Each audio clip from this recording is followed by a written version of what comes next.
दोस्तों stock insight में आपका स्वागत है। एक और इन्फॉर्मेटिव वीडियो में आज बात करने वाले हैं दो महत्वपूर्ण कंपनीज़ का, जिसका नाम है एचडीएफसी बैंक और एल&टी इन्फोटेक। तो दोस्तों आज ये दोनों कंपनी का Q2 का रिज़ल्ट आया है एंड रिज़ल्ट क्या आया है वो देखना काफ़ी अच्छा रहेगा। तो चलिए दोस्तों आगे बढ़ते हैं और सबसे पहले हम लोग देखते हैं एल&टी इन्फोटेक का रिज़ल्ट।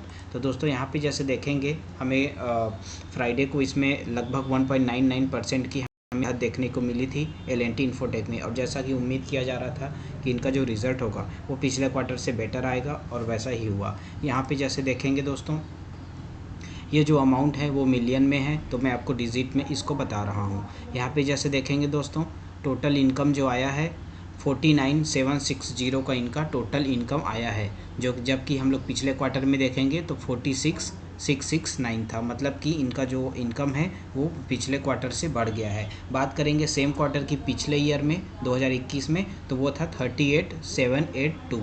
यहाँ पे आप देख सकते हैं 38 के आसपास था पिछले ईयर में और अब वो बढ़ के हो गया है 49 के आसपास दोस्तों। तो आप देख सकते हैं कितना इनका जो इनकम है वो बढ़ गया है। बात करते हैं इसका एक्सपेंसेस की दोस्तों, तो यहाँ पे जो इनका एक्सपेंस हुआ है वो है 4747 का, जैसे कि पिछले क्वार्टर में देखेंगे तो 38,159 का इनका जो था टोटल एक्सपेंसेस था। और बात करेंगे सेम क्वार्टर में पिछले ईयर में तो वो था 31,362 का।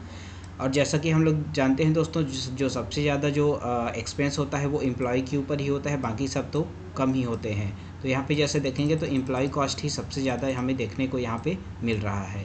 उसके बाद जैसे दोस्तों इनका जैसे नेट प्रॉफिट आफ्टर टैक्स देखेंगे तो यहाँ पे नेट प्रॉफिट इनका निकल के आया है 6798 का, जो कि पिछले क्वार्टर से काफ़ी अच्छा है। पिछले क्वार्टर का देखेंगे तो 6344 का हमें इसमें नेट प्रॉफिट देखने को मिला था दोस्तों। यहाँ पे बात करें 2021 की सेम क्वार्टर में तो यहाँ पे 5517 का इनका नेट प्रॉफिट आया था, और जैसे पिछले ईयर के कंपैरिजन में हम लोग देखें तो यहाँ पे लगभग इनका जो नेट प्रॉफिट है वो 1000, यहाँ पे डिजिट में देखेंगे तो 1000 के आसपास इनका बढ़ गया है, जो कि काफ़ी अच्छा है दोस्तों। एल&टी इन्फोटेक का जो भी रिज़ल्ट है वो काफ़ी अच्छा हमें देखने को मिल रहा है दोस्तों। अब यहाँ पे हम लोग देख लेते हैं इनका जो अर्निंग पर शेयर क्या आ रहा है। तो यहाँ पे दोस्तों लगभग इनका जो अर्निंग पर शेयर है वो 38 रुपीज़ के आसपास आ रहा है इस Q2 में, एंड Q1 में जो था वो था 36 के आसपास। एंड जैसे सेम क्वार्टर में पिछले ईयर में देखेंगे तो वो 31 के आसपास था। तो टोटल हमें देखने को ये मिल रहा है दोस्तों कि इनका जो अर्निंग पर शेयर है वो हमें लगातार बढ़ते हुए देखने को मिल रहा है, जो कि पिछले क्वार्टर से 2 रुपये बढ़ गया है, जो कि अच्छी बात है। तो दोस्तों यहाँ पे टोटल हम लोग देखते हैं तो एल&टी इन्फोटेक है वो हमें पॉजिटिव में ही और अच्छे सिग्नल दे रहा है लॉन्ग टर्म इन्वेस्टमेंट के लिए। और यहाँ पे जैसे देखेंगे इनका जो प्रॉफिट है वो लगातार बढ़ते जा रहा है। अब दोस्तों बात करते हैं दूसरी कंपनी की। दोस्तों दूसरी कंपनी देखने से पहले एक बार एल&टी इन्फोटेक का हम लोग फंडामेंटल चेक कर लेते हैं। तो यहाँ पे जैसे देखेंगे इनका जो रिटर्न ऑन इक्विटी है वो है 28% का, रिटर्न ऑन कैपिटल एम्प्लॉयड है 35% का, प्रमोटर की होल्डिंग है दोस्तों 74% की, एंड कंपनी का जो इंट्रिंसिक वैल्यू है वो 2700 का है। स्टॉक ट्रेड कर रहा है 4600 पे।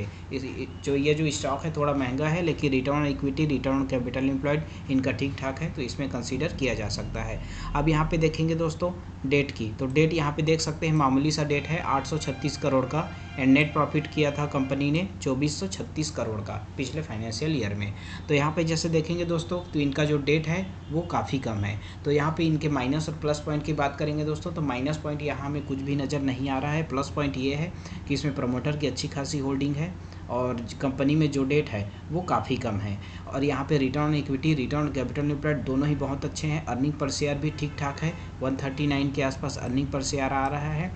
एंड यहाँ पे देखेंगे दोस्तों जो प्रॉफिट ग्रोथ है वो लगभग 20% के आसपास का प्रॉफिट ग्रोथ हमें देखने को मिला है, जो कि ठीक ठाक है दोस्तों। अब बात कर लेते हैं नेक्स्ट कंपनी की। दोस्तों नेक्स्ट कंपनी है एचडीएफसी बैंक, और जैसा कि हमें उम्मीद है एचडीएफसी बैंक का जो Q2 का रिज़ल्ट होगा वो बेटर ही आएगा, और यहाँ पे वैसा ही हुआ है। जैसे यहाँ पे ये जो अमाउंट है वो लाख में है, तो मैं आपको इसको करोड़ में कन्वर्ट करके दिखाता हूँ।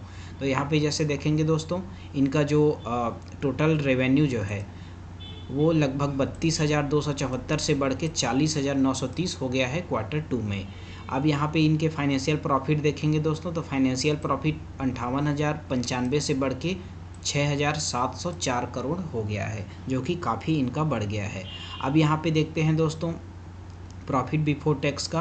तो प्रॉफिट बिफोर टैक्स जो पिछले क्वार्टर में था 12,823 करोड़ का, वो अब बढ़ के 14,956 करोड़ हो गया है, जो कि काफ़ी बढ़ गया है। अब यहाँ पे देखते हैं नेट प्रॉफिट को।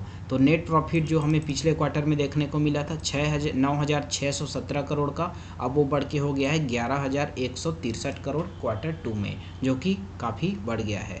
अब यहाँ पे देखते हैं अर्निंग पर शेयर को दोस्तों। तो अर्निंग पर शेयर हमें पिछले क्वार्टर 1 में देखने को मिला था 17 रुपये के आसपास का। अभी का क्वार्टर 2 का जो अर्निंग पर शेयर आ रहा है वो है 19 रुपये। तो दोस्तों ये काफ़ी अच्छा सिग्नल है HDFC बैंक के लिए, उनके इन्वेस्टर्स के लिए ये खुशखबरी ही है समझ लीजिए।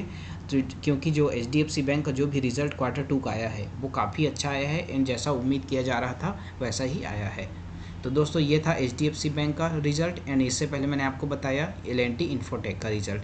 तो दोस्तों वीडियो कैसा लगा कमेंट में बताइएगा, एंड अगर आप चैनल पे नए हैं तो प्लीज़ स्टॉक इनसाइड चैनल को सब्सक्राइब कर दीजिएगा, ताकि ऐसे ही इन्फॉर्मेटिव वीडियो और स्टॉक के डिटेल्स आपको लगातार मिलती रहे। वीडियो को अंत तक देखने के लिए दोस्तों आपका बहुत बहुत धन्यवाद।